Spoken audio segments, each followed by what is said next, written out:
Hello, everybody, and we are back with another episode of Age of Geek. Collin is here with me. Collin, how are you? Hey, wonderful. How Regular are on you? the show. Thanks for having me. And we have a couple of guests. Tracy from Movies That Make Us. Long-time listener, second-time caller. Yep, welcome. We're glad to have you. And then James Estrada, who James, what do you want to plug? You've got your Nerdy at Home Dad blog that you post on frequently. You've got Geek Parenting podcast. Yeah. I think that's it. I mean, unless people want to buy stuff from me at Target, then I appreciate that, James. I will say this. I feel like Target does enough advertising. I don't think they need more free advertising from us. They do not. But I mean, I do. So, you know, if you want to come in and like tell my bosses like you're buying stuff from me, that'd be great. Okay. You know, maybe they'll tell me I deserve a raise before I leave, and we'll see how it goes. All right.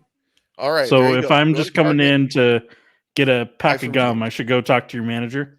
Yeah, and be like, hey, so James Estrada, he's like perfect. He told me this is the flavor to go with. I wasn't going to buy any gum, but James talked. He sold me on it. Yeah. You know, then they'll be like, he didn't even work today. Like, oh, that's just how good he is. That's how good he is. He's just a pro. He was texting me on his day off.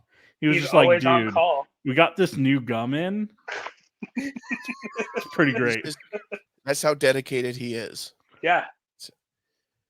They'll make me manager in no time. That's how it works. That's how it works. You sell enough packs of gum to the right people, and you're on the management fast track. Oh, yeah. That's the secret to Target right there. Who else is selling gum, Jake? I mean, come on. It's Walmart. You think Walmart sells gum? No. No, not at all. I've never even seen it there. I don't even think they carry it. Smith? Like, what?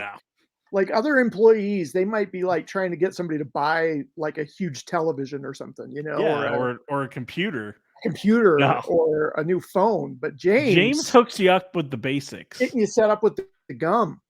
Because he knows that you're going to come back for more gum, and then he's going to get you. Mm-hmm. Listen, you always have bad breath at some point. Yeah, exactly. Yeah, I always have bad breath at a lot of points. From what I hear, the virtual work environment has been very good for me as far as my halitosis goes.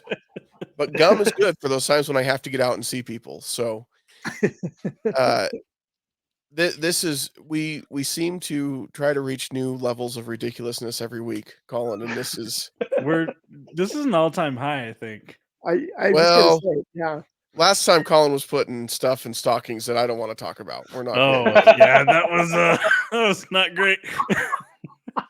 So, it's fine. But there's a reason why we are here together today. It's not marriage. It is to talk about Star Wars Andor, because that has wrapped up. And for those of you that don't know, at FanX this last September, the four of us, along with Ty Russell, who's not with us here tonight, we were on a panel talking about Andor. Like the first 2 episodes had come out, and we were the only panel that talked about Andor at FanX. What's that, Tracy? I said I think the episodes dropped like a day before, maybe 2 days before. Yeah, like the day before the convention started, and we were there talking about it Saturday night. So, and at that point, James, you had seen the first 2 episodes, I think 137 times. Is that right? That is correct.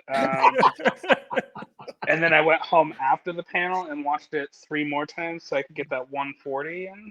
Yeah, you got to get that round number. Not only did he do that, he went out and bought a book. That's true. Read up on and so it's like, wait, well, how'd you have time for this? It's a lot of work. It's a lot of effort. But you know, to be the best, you have to kind of, you know, just put your money where your mouth is. Kind of. It's why sometimes I don't pay my rent on time. But you know, sometimes you gotta do what you gotta do. You know. You got to make those sacrifices. You got to be dedicated to the craft. Yeah. Sure. Yeah, you got to study. You got to have the knowledge. And look, when you have Diego Luna coming in, it's like, oh, you know, you need to show up. You need to show up for your people, kind of thing. You know. Yeah. Right. Well, I mean, you're basically raising Andor That yeah, that is true. With his Cassian costumes, there's nothing like if I didn't show up for that, then I would be a failure as a parent and a person. Yes. So, and trying not to be that. Yeah. Well, and really when we talk about your son's costume, I mean, every time something Andor comes out, that costume seems to make the rounds on the internet again. The Mhm. meme with Oh, him yeah. being born into it.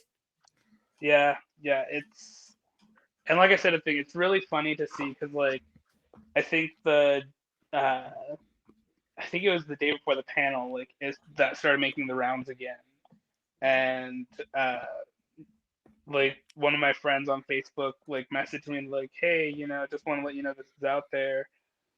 And I told him, cool, thanks for letting me know. And like I reached out and I was like, hey, yeah, this was fun to make. And one of the meme pages that made a meme out of my kid, like they responded and they were like, oh, hey, yeah, if it bothers you, you can take it down. And I was like, no, we love it. Like we're so happy that even all these years later that people are still finding it and they're just making content out of it still. And it's one of our favorite things about it. I've never Mind been if I share it on the stream here? Yeah, go for it. Let's just screen share Collin's here. getting fancy. And this was actually reposted. This was on StarWars.com. Yeah, Like, how cool is that to be featured on StarWars.com? Right? Yeah. Like, that is pretty sweet.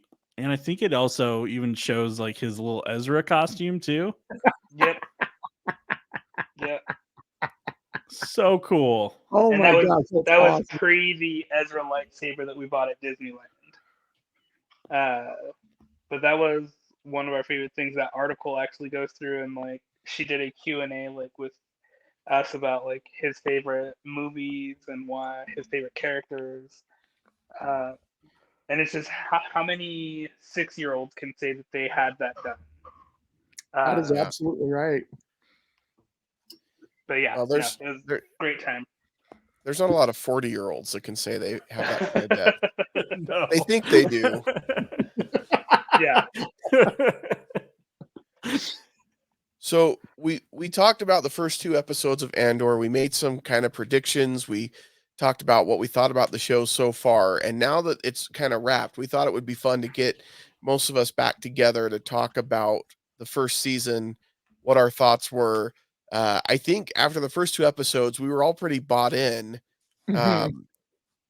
How did you guys feel once season 1 wrapped up? Were you still, all in on Andor, or was it not as good as the first 2 episodes? What were your thoughts? This is the part where you guys respond. Otherwise, I it's was just me. I thought James was going to jump in. I'll go.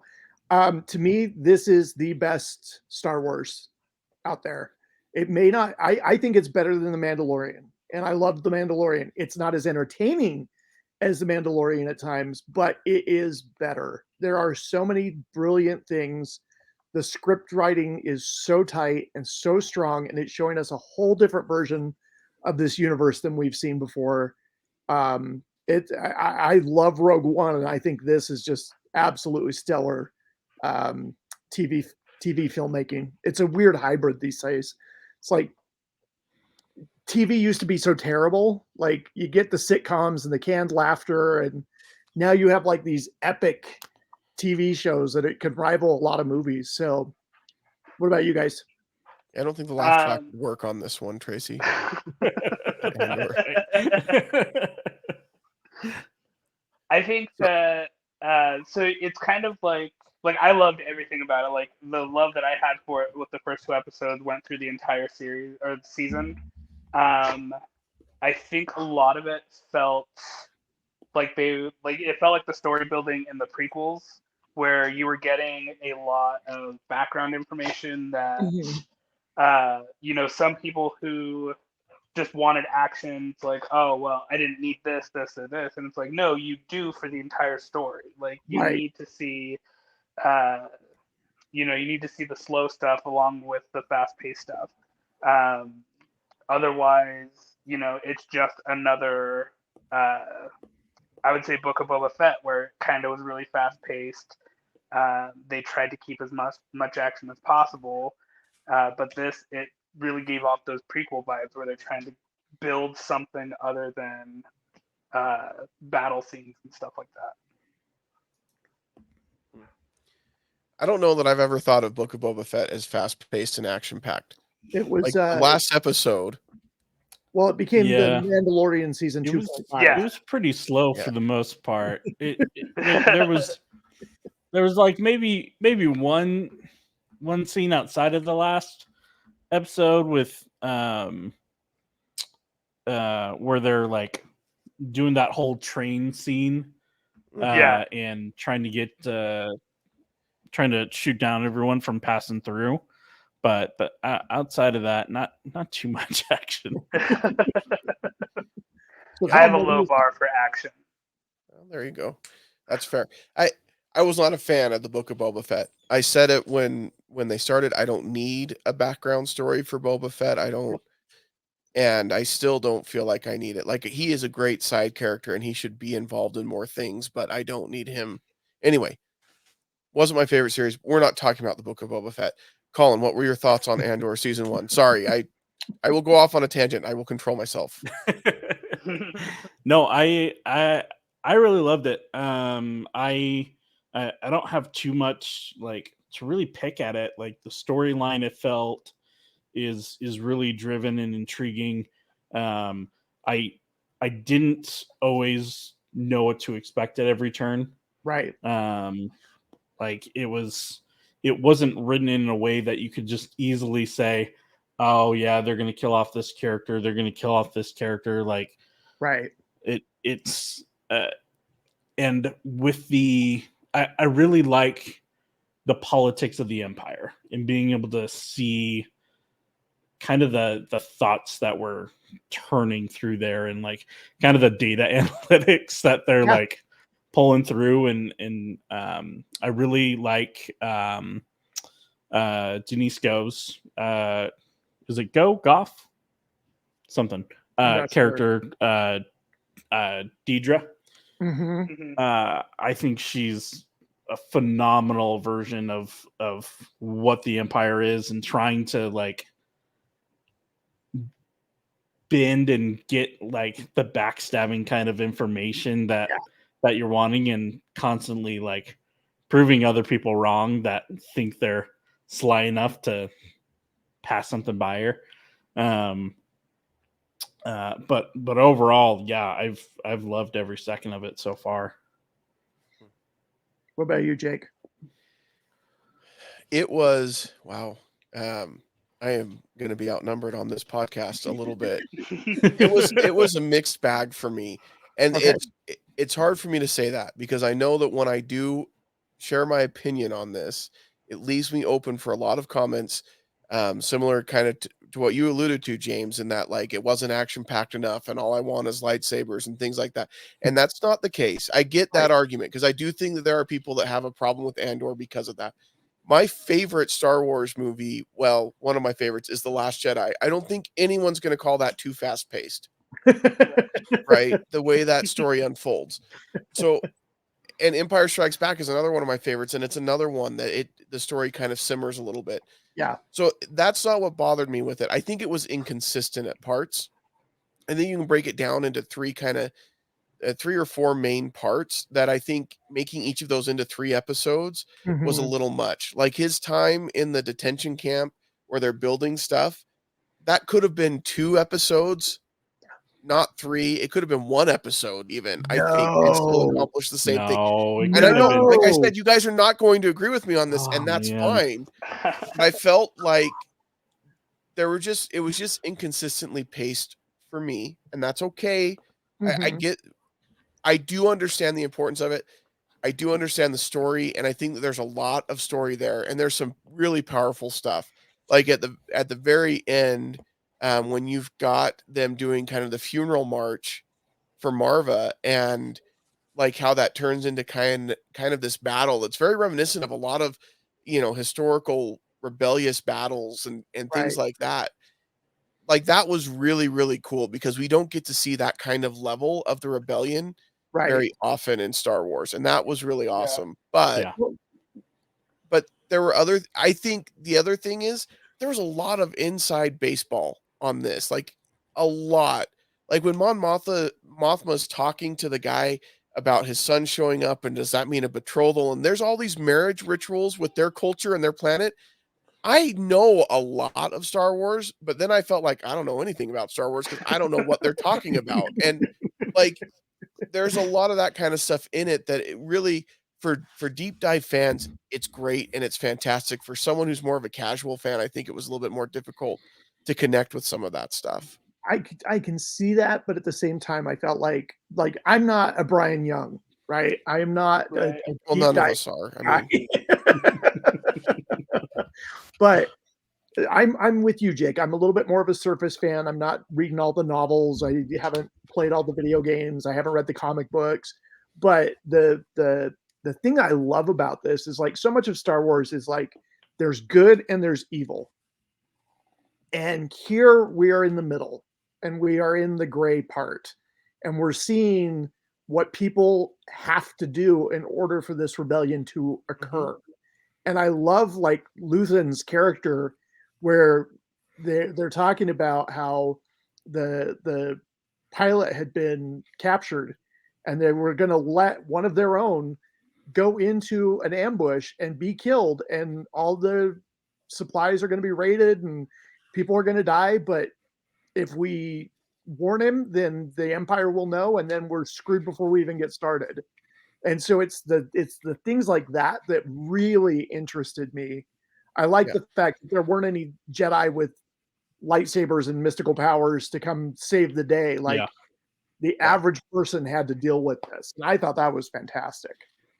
Yeah, and I have no problem with there being no lightsabers and no Jedi. Right. And I Oh, also no. thought it was really cool to see a lot of that intrigue. And we've never seen the ISB Right. on the screen like this, and that was really cool.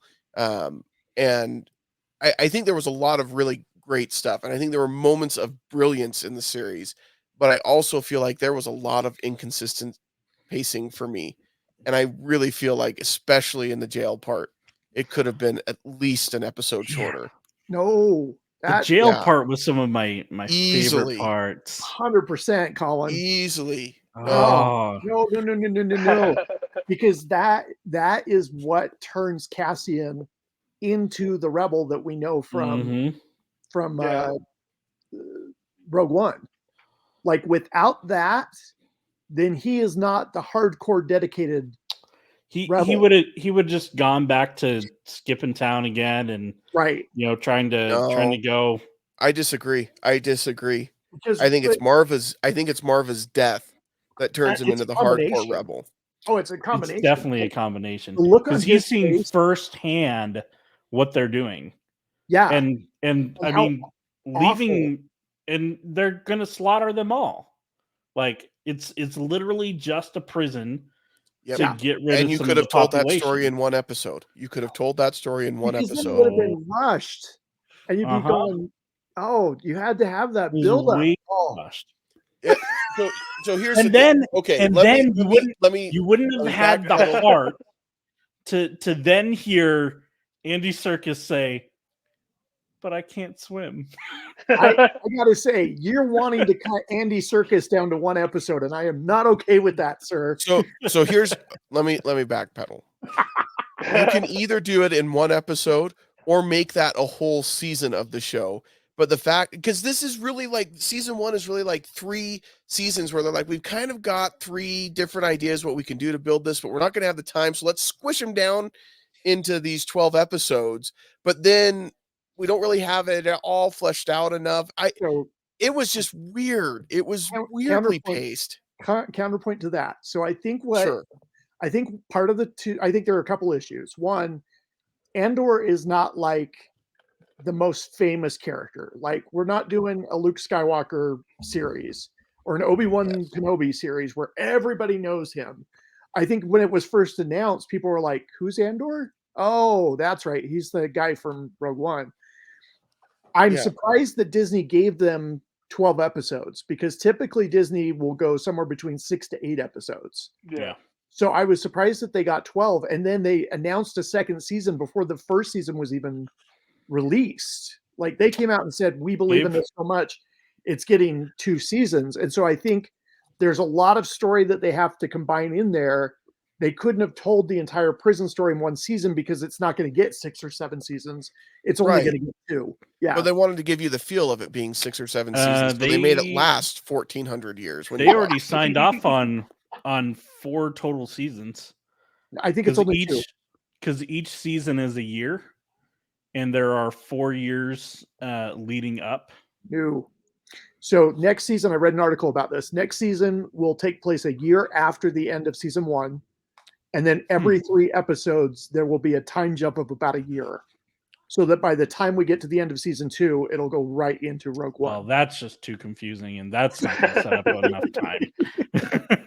But one thing I wanted to say about the prison episode, though, is I don't think it's that whole series that leads to Cassian being the Cassian he is in Rogue One. Right. But I think it leads to him understanding the Empire a little bit more. Because you see like that scene where he's just yelling, nobody's listening, nobody's watching, nobody cares. Like that whole little sequence right there, it starts clicking for him that this is how we get this done. Like we can sneak in and we can do all of this stuff on the inside because they're too big. They're too big to care. And they don't expect the little guy to be able to do anything about it. Yeah. Yeah, the Empire's got a big problem with that, where they build really big things and ignore the little things that could destroy them. It's kind of a whole metaphor for the Death Star. Right. But so I get the value of the prison episodes. I'm not questioning that. Like they are necessary, and you're right, because up to that point, Andor's only in any of this for himself. Right. The only reason he goes to help Luthen in the first place is because it gets him out of trouble. And there's going to be a big payday, and that's going to mean that him and Marva can leave and hide and all of that stuff. So he's only in it for himself until he goes through the prison experience. And I get that, because you're right, James. He does get to see, a different perspective on the Empire. They're not looking, they don't care. They're all that other kind of stuff. And I get that he needs that firsthand experience. I'm just saying those episodes were hard to get through at times, and they were just not well paced, in my opinion. That's so interesting because I thought those were the highlights of the season, and that's good. I'm glad. I'm glad you enjoyed it, Tracy. I'm just saying you're wrong. No, just kidding. I'm not saying that. I gotta say though, Andy Serkis with his monologue, when he's on the radio telling everybody as to what's going on, and then when they're like, one way out, and I was just like, yeah, let's go. Yeah. It's like that coach that gives the halftime speech, to the football team, and you just want to go like punch through a wall because you're so excited to be, like the youths playing USC, Yeah, exactly. My thought with all of that is, man, did we waste Andy Serkis on the Snoke character? It'd be great to have him as a major character in Star Wars instead of this guy who dies because he can't swim. But we wasted him. Snoke was a waste. And you won't be able to change my mind. Snoke was a waste. Yeah, they missed Snoke. There was some real potential there. There was a lot. Unfortunate. There's a lot in the what do we call them? The sequels to the sequels. Yeah, okay. You got the original trilogy, the prequels, and the sequels. Issues with, but I was a little bummed that we did not get a K2SO, but I think we're definitely going to get him in season 2. They said we weren't going to get him until season 2. They said that right at the beginning. But I was hoping that they were lying. Still. I thought they might have been when he shows up in that town, and those are the same kind of droids, and it's like, is this it? Is this their? No, it wasn't. Yeah, and it's going to be interesting because that droid really messed him up, and so to be able to reprogram the droid and make him K2SO, that's going to be interesting to me. James, you had a funny story on our panel at FanX about the droid from the series and your son. Oh, B2 Emo? Yeah. About how I am now a droid in Star Wars because I am very emo and just that droid is me. Wasn't he like, "That's you, Dad. That's you"? Yeah, he said, "Oh, look, they made a droid after you because you're so emo." And I mean, just hearing how depressed that droid is, it's like, oh my god, they turned me into a droid. That is amazing. What'd you guys Oh, think of the droid? goodness. I think the funny thing, though, or one of the things that I love when you talk, because you were talking about Marva's funeral procession, there is a point where B2 Emo is leading the entire procession. He is just ahead of everybody else, is kind of Oh, I missed leading that. the procession, and it's right before it's when the bands are coming together in the street. Okay. Mhm. And I forget that guy's name. He's coming up with her like plaque that has like her name and stuff The on brick. it. Yeah. Yeah. Just at that moment, B2 Emo is like leading the I'm gonna have to go back and watch that. procession. But Yeah. I love that droid so much. Yeah, that droid is a great addition to the Star Wars droids. I like the droid a lot as well. Like, Oh he yeah, needs his to be a Galaxy's stuttering, his Edge. depression, it's all me. Like when I make my kid his cosplays for this show, I am making myself B2 Emo cosplay. Nice. That'll be awesome. That'll be awesome. Well, now that I've gone on my rant about being a Scrooge about it, I'm sorry. Okay. I am confused about One Piece because they made it a really big deal about his sister in the beginning episode. Oh yeah. But they only touched base on it like one other time. So it's just weird that it's like supposed to be part of his story and journey, and then it's just going to be kind of flopped into this what seems to me like is going to be kind of a cluster of a rush for season 2. Yeah. I trust Tony Gilroy. I think he's just a phenomenal screenwriter. So I'm interested to see it if he feels like they can pull off those time jumps. I mean, House of the Dragon did it pretty well. Yeah. I don't know. I haven't seen House of the Dragon. I said, yeah, just to keep the conversation going. But I gotta say, the other thing I loved about this series too is Cyril, because that guy is such a bootlicker. Like, yeah, you know that there's those guys. We always knew that the Empire was full of those guys, but to see one who's like willing to say and do anything in order to rise up into power. Yeah, he's that at first, and then he just turns creepy. Oh, totally. He's just crazy psycho. Well, and then he's like a major stalker almost. It feels like for like Deidre. he's got that like, I've got our wedding planned out, and by the way, I've acted it out with these like figures that I handmade and hand painted in my closet kind of energy. That's the kind of energy that he has. Yeah. Dark helmet. Like, yeah, a little bit. Yeah. Well, in that scene where Deidre's being chased and then gets pulled into that room, like it seemed like a little bit of an overreaction almost. Just in like that, like stunned, and then it just made this like kind of "I love you" face, and I was just like, some sexual tension there. What is going on here? Like, was anybody else like, kiss? We don't. Yes. No. I was like, stop. Stop. He's a creeper. Do not. You are gonna pull yourself down because of this guy. There are very few instances where I have sympathy for an Imperial officer of any sort, but that was one time where I was like, you need to get away from him for your own good. And his mom, where she's like always grilling him while he's just trying to eat his cereal. She is not supportive.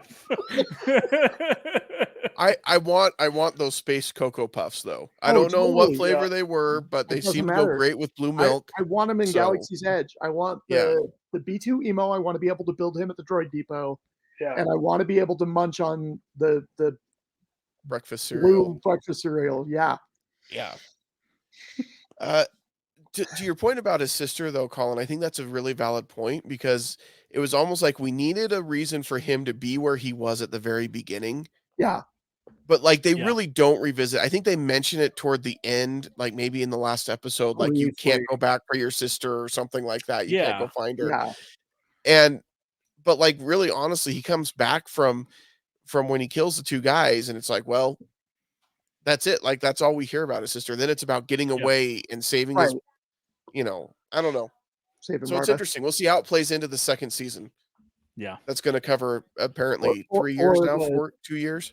Or the comic book or the novel tie-in. Yeah. Yeah, they may do that. Yeah. I don't think they will. I think it's one of those things where either they're never going to mention it again or it That's will my play a guess. factor in the second season. I'm guessing And it'll that make won't more show up sense. again, but I mean, I just finished a book series where the sister ends up kind of being the big bad, and that was who he was kind of looking for originally. So maybe that's what happens. aha. So His sister's Well, if you Deed- think about it, Deidre. like if you think about it, they did have Imperials going to that planet. So yeah, it's possible that the Empire did pick up the rest of his people, Yeah. and it's possible that they recruited them into their stormtrooper programs. That's Yeah. true. So, I mean, it is possible that his sister is working for the ISB in some fashion. That would be Yeah. interesting. yeah, That's gonna be my prediction: is that she's gonna be like Krennic's underling or something that he has to Yeah. kill at the end of season 2. Oh, that'd be tragic. And it'd be Dang. so something they would do to Cassian to make him more of that Cassian that we get in Rogue One. Like Yeah. I have to kill whoever I have to kill for this rebellion to work. Yeah. Well, and then I didn't recognize him at first, but I guess the guy that he escapes from the prison with is one of the guys in Rogue One. Yeah. He's one of Oh. Saw's guys, isn't he? Yeah. Or no, not Saw. It's like he helps rescue Jane Urso from Rogue One. Like he's part Oh, of the okay. team Yeah. that helps rescue her from her prison planet.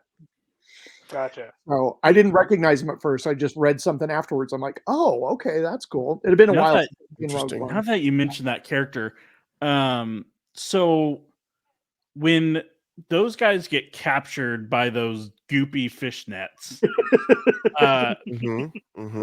why did they let them go? I was very confused because they wanted to eat them, and Yeah. then they were just like they rattled something off about the Empire. They didn't really believe it. It sounded like, and then they just go on. We were watching Home Alone yesterday. This will tie in. Just give me a second. Okay. We were watching Home Alone yesterday, and there's a part where Kevin climbs on these shelves in his brother's room, and then they all fall on top of him.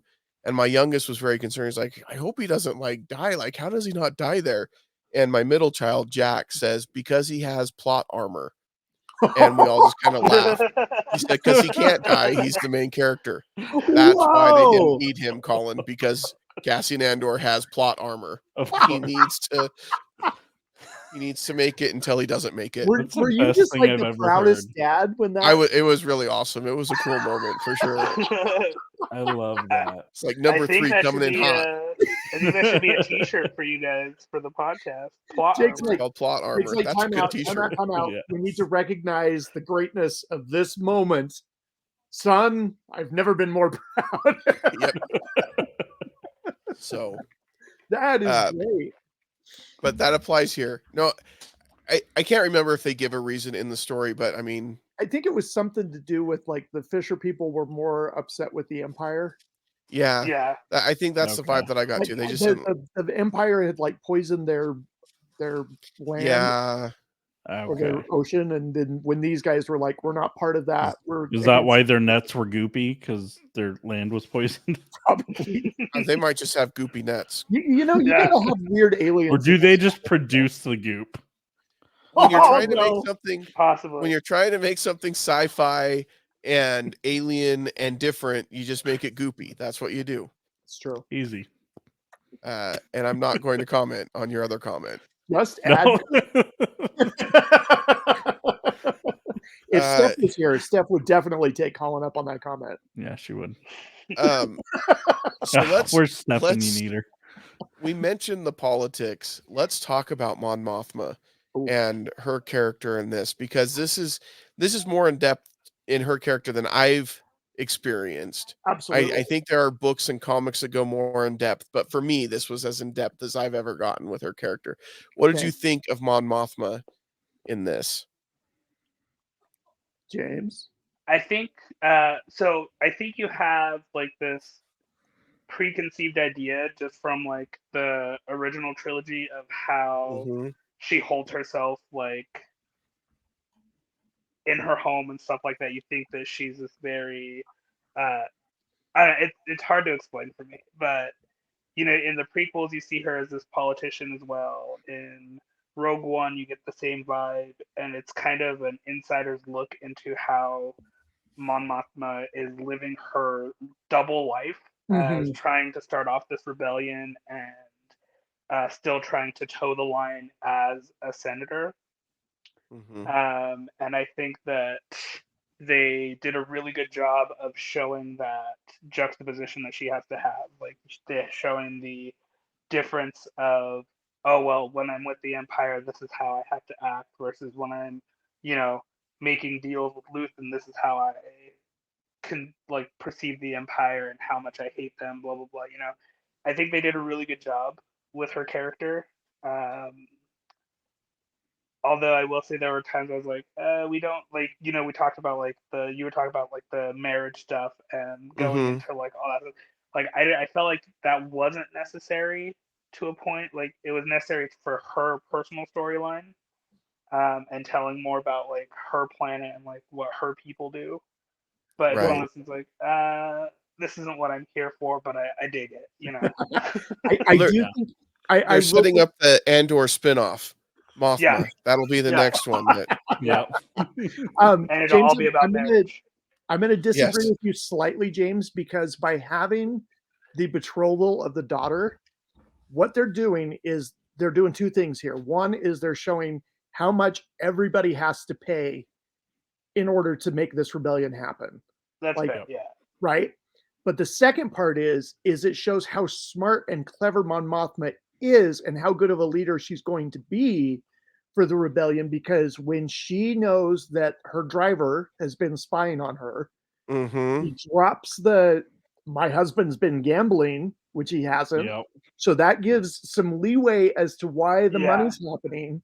And now with this gangster bringing in the daughter, then she could be like, the gangster is paying my husband for the gambling debts. And in exchange, my husband is giving up my daughter. So she's going to get her daughter back, drop the husband, and drop the charges against her. Yeah. Yeah. Yeah, that part I thought was brilliant. When she started getting on about the gambling, I was confused for a second because Yeah. I'm slow and it's fine. Yeah. But once I kind of picked up on it, like she knows he's eavesdropping and she's setting up the alibi for why she needed to get the money from the sketchy guy to begin with because of the gambling debts of her husband. And I was like, that's pretty brilliant. I had one major problem with her husband. There is a TikToker that I follow called Semi Stupid, and he looks just like her husband. And like every time I could not see him. It's a Telling great you, Has he addressed the resemblance? no, he hasn't. So he does sketches. So he doesn't really he doesn't do the like interactive kind of, he does sketches Okay. and they're all really semi-stupid. off the wall, weird sketches, but you guys should check him out and tell me that he doesn't look like Mon Mothma's husband. So, all right. Yeah, Mon Mothma's husband, he's kind of a creep. Like, Yeah. I don't know, he's just kind of, I guess not a creep, but he's just, there's something about him that just, you're just like, ugh. Like, Yeah, you just get that terrible person kind of vibe. And Yeah. like he doesn't it's very much a political marriage. It feels like 100%. It was arranged when they were much younger. Yeah, exactly. Arranged younger. They were two different people. They've kind of torn apart paths. in these separate ways of politics, and He just wants to ride. He wants to ride the comfortable life and eat the food and relax, and she wants to rebel against the Emperor.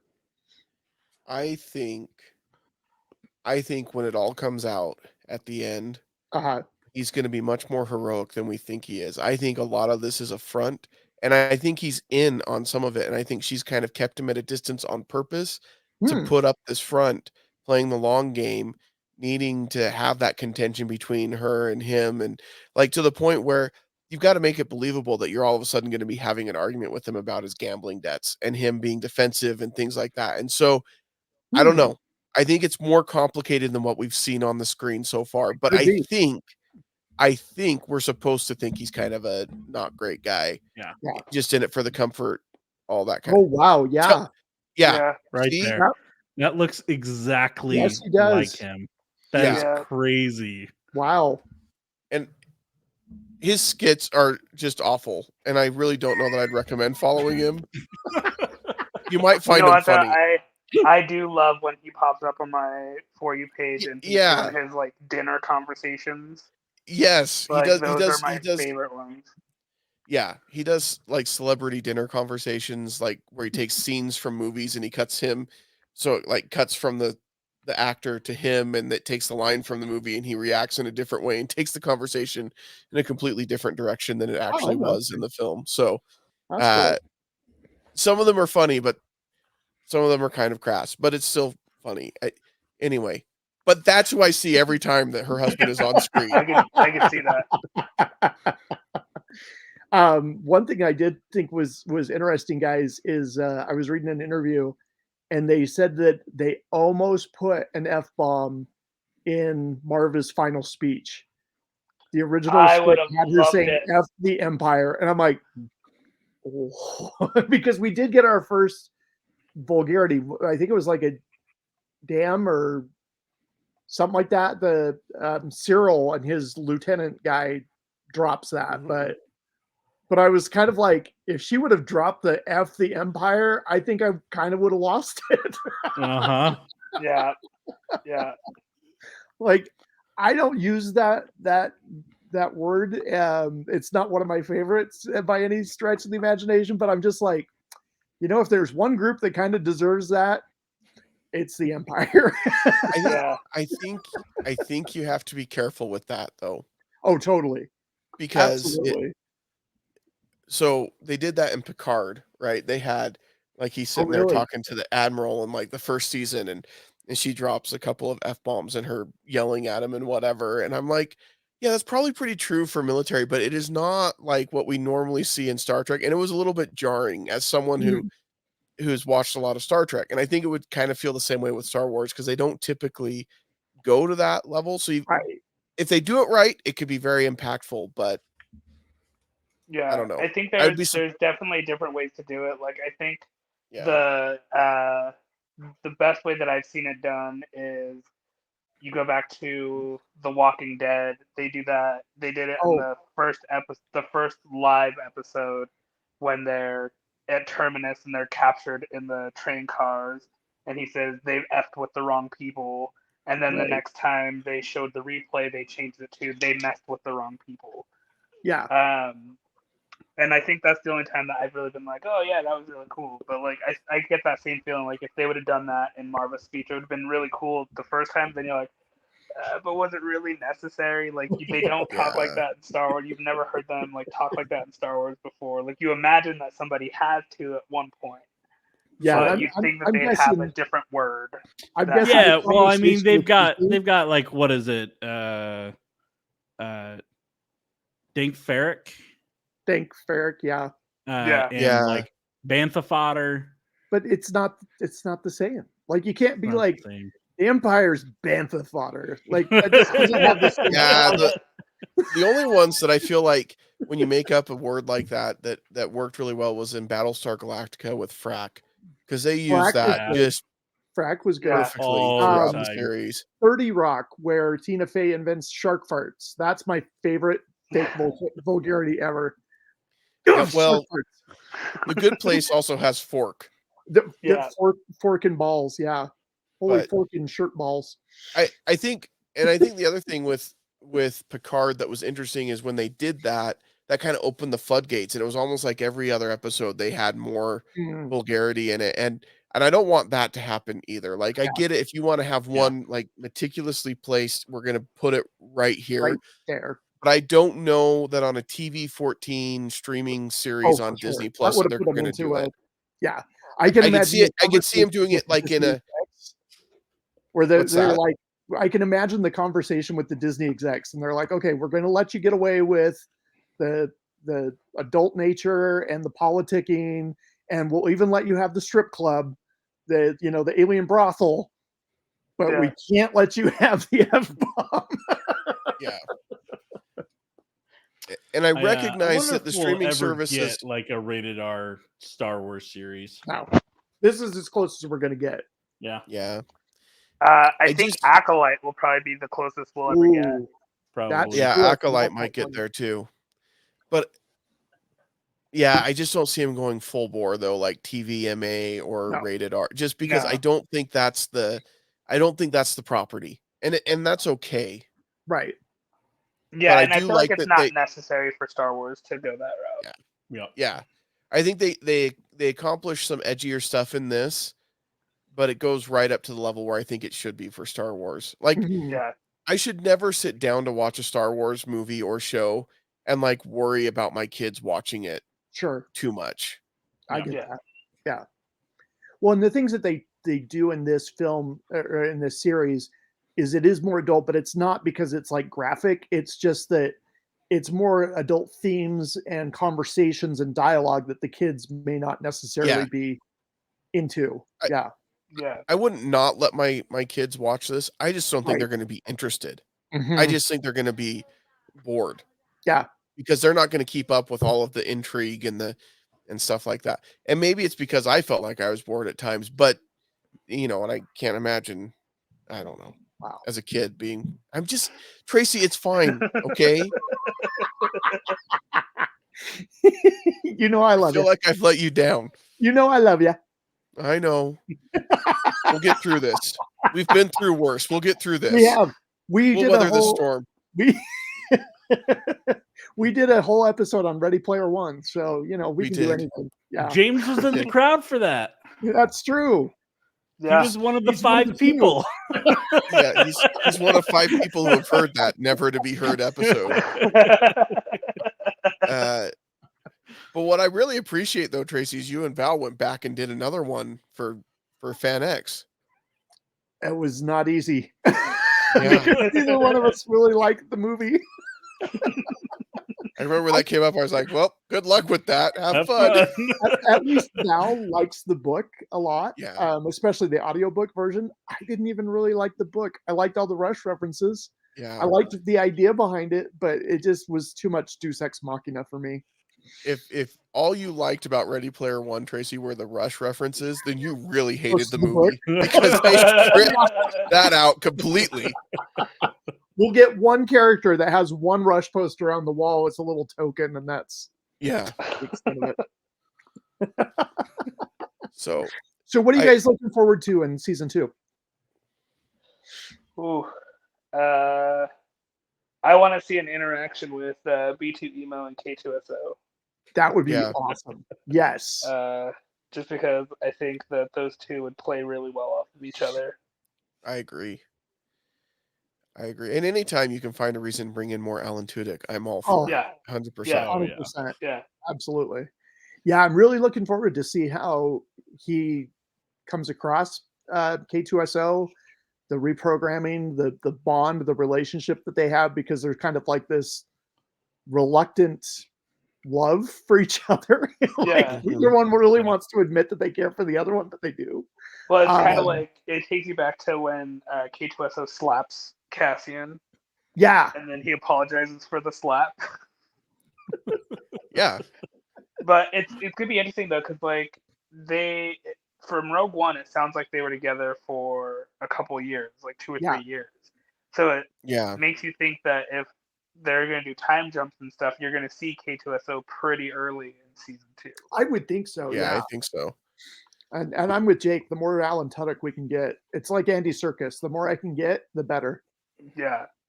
Yeah, Yeah. for sure. I really want to see the continued growth of Mon Mothma in her role, Yeah. as she takes on more of a, because by the time we see her, even in Rogue One, She's and full then rebel. yeah, she is like leading the rebel forces. She's not, there's not as much cloak and dagger stuff going on anymore. Yeah. And Yeah. so I'm excited to see that develop, and I'm excited to see, like, I think we've gotten the foundation now, we've gotten the background story. Now I want to see Cassian Andor be Cassian Andor, Mhm. if that makes sense. Run those rebel missions and Yeah. Yeah. Yeah. And they did say we're going to Yavin 4. Awesome. So Awesome. Nice. yeah, we will do that because that plays a factor in Rogue One. So they've got to develop the establishment of the base there and all that. Yeah. I'm really interested in seeing more of the Empire facade peeled back, and just Yeah. the, like, when he goes to the data center and you realize that he's just one person in this gigantic room in this gigantic building on one planet. There's got to be so many people doing these menial type jobs that are all trying to scramble up the corporate ladder. Like, there's a lot of reality. a lot of parallels. Like, I think anyone who's ever worked in a call center, when they saw him sitting there, thought, that's me. exactly what I That's think me of. in the Star Wars universe, Yep. sitting in my call center job. I was just Wishing I looking could for die. I was just looking for like a hang in there baby poster somewhere around. A little Wookiee hanging from the tree. Yeah. Oh, It's got a little porg. A little Loth cat on one of them. Yeah. Yes. Yeah, perfect. Yes. That's what we need. We need the Loth cat. You're absolutely right. I'm sure we're going to see plenty of Loth cats soon. Oh, I hope so. We need more porgs too. Yeah. It'll come in the Ahsoka series, I'm sure. Yeah. The Loth cats. Yeah. Yeah, because that's did you watch Rebels, Finding Tracy? Ezra. Okay. Yeah, I liked Rebels. I have not been able to get through Clone Wars. I'm gonna try again, but that's okay. Just watch the final season, you'll be fine. If you skip a lot of the politic episodes, it's a lot easier to get through. That's what I've heard. Yeah. Basically anything like with, as soon as Padme pops up, I'm like, all right, I'm just gonna skip this. Wow.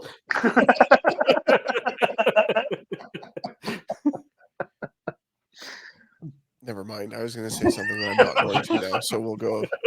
I was just going to say that same kind of that works really well if you're trying to watch episode 2. Anytime that Padme's there, especially with Anakin, just skip through that and you'll be fine. Yeah, I don't like sand. Yeah. It's coarse and it gets everywhere. The other thing I got to say real quick before we wrap too, I love the fact that this is like its own self-contained piece. Like it felt like with the Mandalorian, like we get Luke Skywalker, and then there's Boba Fett, and you have all these tie-ins to the original trilogy. Yeah, and this is like it drops little Easter eggs here and there. Like I was reading this interview about the set designer and how much fun he had doing Luthen's shop, where he has all the antiques. Yeah. Like he's got the Sanka stones from Indiana Jones and the Temple of Doom. For somewhere I read that they had Indy's whip in there as well. They had like a headpiece that Padma wears, and I'm like, oh my gosh, that would have been so much fun to do. So like little Easter eggs and stuff like that I really like, but I didn't need a DH Luke Skywalker in Mandalorian, Well, and it's nice because it's in the timeline where that's not going to happen. True. Right. True. Which is a nice breather, because you know that you're not just going to all of a sudden have lightsaber Luke show up coming to save the day. Yeah. Well, and it's So kind of help like me. somebody. Luke travels back into the past. Well, no, I'm trying to think who Time machines. could possibly show up, and I'm just thinking, so help me, if they like cross paths with like Han Solo in the Millennium Falcon at some point because he's just gotten it from Lando, and like he's running some mission, and like I'm gonna be ticked because we just don't need that. Yeah. They're just Like gonna I be want this at series Mos to Eisley. remain. Yeah, they'll be at Mos Eisley. Of course they will, because everybody's on Tatooine. Everybody in the stinking galaxy ends up on Tatooine. This little Desert rim planet. Yeah. Out on the outer rim, but They spend all this The time only- telling us how this planet doesn't matter, yet every stinking thing in the galaxy happens Yeah. on this Yeah. planet. so Yeah. true. The only But thing that I I think could see maybe happening is some of the old school bounty hunters. You know, I would be okay with that. Boss. I'd be okay with like Bosk showing up or something. Yeah. And Yeah. be all right with that. Well, and we had a question at the panel where somebody asked if we would see like Leia come into play. Oh yeah. And I had mentioned that, you know, That I at could this see. point she's about 16, 17, and you're getting, like, if you were to get that Leia, you would get the Leia that they have in Rebels. That's Yeah. that's running missions Yeah. with Ezra and stuff like that. And so we already know that she's busy in Lothal, so there's no reason why she would be wherever Cassian and them are. So, That's true. you know, you I might see can like a background in Yavin 4 in season 2, but that would be at most. Yeah. Well, The only- Lothal at that point, at this point though, would that be free or no? At what point does Rebels stop in this? Rebels goes up to Or- Rogue One. Yeah, I was gonna say I Yeah. think it's right before Rogue One. So they're Yeah. almost concurrent. Yeah. I I do want a think- little Leia series though. That little girl that played Leia was Yeah, fantastic. she was good. Yeah. I could Yeah. see Leia playing more in Mothma's story than in Uh-huh. Andor's story, Yeah. just because I could see, you know, her kind of being mentored by Mothma and things like that. But I don't know that I need to see that though in Yeah. this Yeah. series.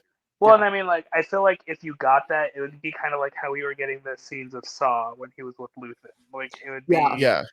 it'd It be was- things that you wouldn't see as completely necessary, but Mhm. it would be something that you're like, oh yeah, cool, yeah, like that does play into the story. Right. But you But know, it's not a for like must- casual fans, you'd be like, this wasn't necessary for me to like enjoy the show.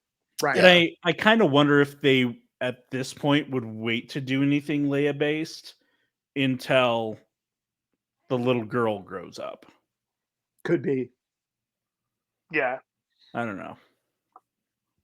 They're going to But I- digitally age her up, is what they're Right? going to do. We've gonna got do the this opposite of thing. It's de-aging. called We're just gonna- AI. Seriously, if they made a You series may called Little close Leia, on, or you may not. We don't know what's going to happen when we put you in through the AI. But well, you either push people through time or time gets pushed through them. yep, that's Somebody true. pees their pants. It's either old Yeah. me or baby me. Or Mimi. Either way.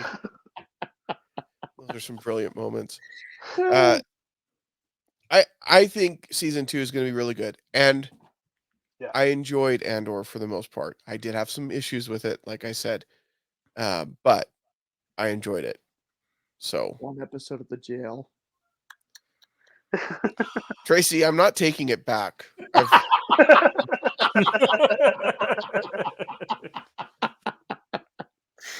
One way out. If One he's- way out. If he's stuck on The Last Jedi still, I'm sorry. I'm kidding. Woohoo! If you can show me in the sequel trilogy a movie that was better than The Last Jedi, then and convince me. I Rise mean, of Skywalker. cinematically. What did you just say, Tracy? Did you say Rise of Skywalker? On this one. I'm totally with you on this one. Yeah. I actually like Rise of Skywalker better, but that's fine. It's okay. We don't have to talk about this. We really don't. That's fine. I kind of want a whole nother episode of just discussing Oh, no. Rise of Skywalker versus Last Jedi. I'll just give Uh, I will not participate in that episode. No. Jake likes to it keep just- things positive. Yeah, Yeah. it's easier to say let's just agree to disagree by not discussing it, and then it's just easier that way. So, all right. Well, I don't know. Do you guys want to give it a rating? What do we do? A scale of 1 to 5. What do we want to B2 use? Okay. On a scale of 1 to 5 B2 emos, what would you score this or rate this? Where are you gonna Colin, go? we'll James? start with you. Oh, Colin. I would give it a 3.8 Out of 5. out of 5. B2 emos. Okay. Okay. My heart James? wants to give it a 5, but you can't say something's perfect because there's always room for growth. Sure. So I would give it 4.6. Okay. I'm gonna go 4.95 because I feel like it just about. Wow. To me, this is the All right. most interested I've been in Star Wars in a long time. Like I am so into these characters and the machinations of what's going on, and the dark underbelly of the Empire and what people are having and willing to do in order to get freedom. And like I said, there are so many parallels to the world today, seeing it through a Star Wars lens. Star Wars has always been political, Yeah. even though people claim that it's not. It always has been. But it's how you interpret it. You know, I thought the writing was spot on. I thought the casting was amazing. I love the fact we didn't even get into Mothma's sister helping run Luthen's operation. Just things like that where they just clicked into place. I think she was her cousin, actually. Okay, Yeah. I thought it was sister. Was it cousin? His cousin. It's Oh, cousin. okay. My apologies. We didn't even talk about the coolest musician in the series, the big gong guy.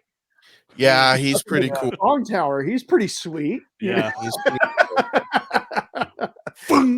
Like I said, it's not quite as entertaining as The Mandalorian, but I think it is better. I think this is the best Star Wars that we've had in a while, probably since The Last Jedi, because it challenges you, it pushes you, it gives you something different that you're not necessarily expecting, which I like a lot. Yeah. I don't know what to say because the number I was going to say isn't going to make any sense now based on our previous conversation and Colin's score of 3.8. Because I was going to give it a solid 4. I enjoyed the series. I think it had some pacing issues. However, where it takes us from point A to point Z and it tells the story and it gets us to where we need to go, I like where it's taking us and I like where it took us in the first season. And I think it has some really great moments. It's still Star Wars and I enjoy it. And so for me, it's still a 4. And it doesn't make any sense because when we talked earlier, it sounded like Colin really enjoyed it and I Yeah. didn't. And now our scores don't match up to that. So I- that's the kind of sense you get here on Age of Geek. That is Well, the kind of math we did- do. I did enjoy it, but as I'm talking to you guys out loud too, like I'm realizing some of the gaps. And so, yeah I give it a 3.8. And that's fine. That's your number. I'm just saying, Okay. I think I came across too negative earlier. I and thought apologize. I thought that you were going to give it like a 2 or a Yeah. That's what I thought. 2.5. Yeah. Yeah. Tracy, I feel like Yeah. what I've done is I've pulled I a thought Val, I and was she's like- going at a good and then she gives it a B. Colin's expecting you to go 2, so he went 3.8. And Yeah. then you shocked the world by doubling him. Yeah. Yeah. It's still a really good series, and if you're a fan of Star Wars, you're going to enjoy it. I do think it has some pacing issues, and I think they're going to fix that in season 2, and I think it'll be okay. But overall, it still gets us where we need to go. Andor's an intriguing character. Yeah. I want to know more about the daughters of Ferric Yeah. and what they do, and like what we're seeing is the seeds and the beginnings of the rebellion, and that's really, really cool. And we've seen that in Rebels on a different planet. Now we're seeing it here, and And that's pretty awesome. Like right down to the fact that they're all wearing orange uniforms. Tell me that Yeah. doesn't play into what the rebellion wears later. Like Yeah. Yeah. Yep. there's some cool stuff. I get the feeling that the prison is going to become a very big deal in like a spark that kind of ignites the rebellion. Like I get the feeling like that's going to be something that people are going to be like talking about, kind of like early Revolutionary War, you know, like the shot that was fired, you know, Paul Revere riding through that kind of thing in this universe. That's going to be it's going to be a rallying cry. It's interesting. I know we're wrapping up and now we're getting like more in depth in the story, but it's interesting because I feel like Luthen was trying to create that and produce that when they robbed the payroll. Yeah. And it was supposed to kind of create that movement. But I think what will create that movement is what happened on Ferric and the attack and the battle that happened there. That's going to be similar to like the Boston Massacre and things like that they're going to talk about and refer back to. So I think you're right, Tracy. It'll be interesting to see how it plays out. So, and that's why I gave it a 4, because it left me intrigued and wanting more. I just may skip some of the parts when I go back and rewatch it. And that is totally fair. The whole prison scene. I'm not taking it back.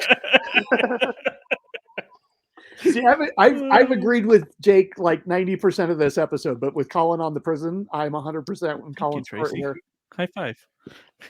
That's again, we will weather this storm, Tracy. We need counseling, Jake. We do. We'll find somebody who like specializes in Star Wars. That way, you guys can like work out these things together. Yes, the Star Wars differences. Yeah. Well, I think we would be able to reconcile pretty easily because I know where we stand on The Last Jedi. Yeah. Collin and I, though, it would just complete opposites. It would blow that wide open. We get together and have a plate of nachos, and everything's good again. Yeah, that's what we need to do. Yeah. I remember doing a Last Jedi episode with Tracy once, though. Yeah. And Tracy didn't like it initially. I didn't. I had some issues with it, but I've come to appreciate it. As I said at the time, I think I said that The Force Awakens was the I love you for the first time, you know, like the blossoming of the romance, and then The Last Jedi was the we need to have a talk. And then The Rise of Skywalker is when you give in to your kid throwing a temper tantrum, so you give them exactly what they want, so they'll shut up. That's what The Rise of Skywalker is. So, I mean, either way, it was gonna end the same exact way, but like, no, it wasn't. The way they did it, I just hate that it completely mirrors the original trilogy, and I think it's stupid. Yeah. Whereas The Last Jedi tried to take it in a different direction, and then JJ went right back. All I have to say is I called it from the first viewing of Force Awakens. I said that Palpatine was behind all of it, and nobody believed me. Like, he died. Well like, done, James. He's gone. No one dies in Star Wars. In everybody else's defense, though, James, I don't think Disney or Lucasfilm knew that it was Palpatine that was behind it when Force Awakens came out. I'm still surprised that they killed off Snoke and he was actually dead. Yeah. Yeah. Well, it's fine because he was just a tongue clone hanging of out and Palpatine, everything. apparently. Anyway, if you enjoyed Andor, we'd love to hear from you. We have a great Discord server where you can come join and talk with people about Star Wars or games or all sorts of nerdy content over there. Not a lot of movies that make us. We're a little quiet on the Discord server. Sorry. We're a little old when it comes to the we're Discord. a little old for Discord, but it's okay. It's we're like learning. Jake has like the YouTube and the Discord. He's kind of the bridge. Val and I are like, we're too old for that stuff. Jake bridges the generational gap. He does. He's the generational gap for us, yes. Val and Tracy are the Danny Glover to my Mel Gibson in Lethal Weapon. We're getting too old for this. All right. Yes. Thank you so much for listening. We hope you enjoyed this show. Make sure you subscribe to our YouTube channel. Make sure you follow us wherever you listen to podcasts so that you get alerted when new episodes are available to download. Make sure you follow us on all the social medias and join our Discord. I don't have a catchy sign off yet, Colin. I'm still working on that. I'm sorry. So until next time, bye.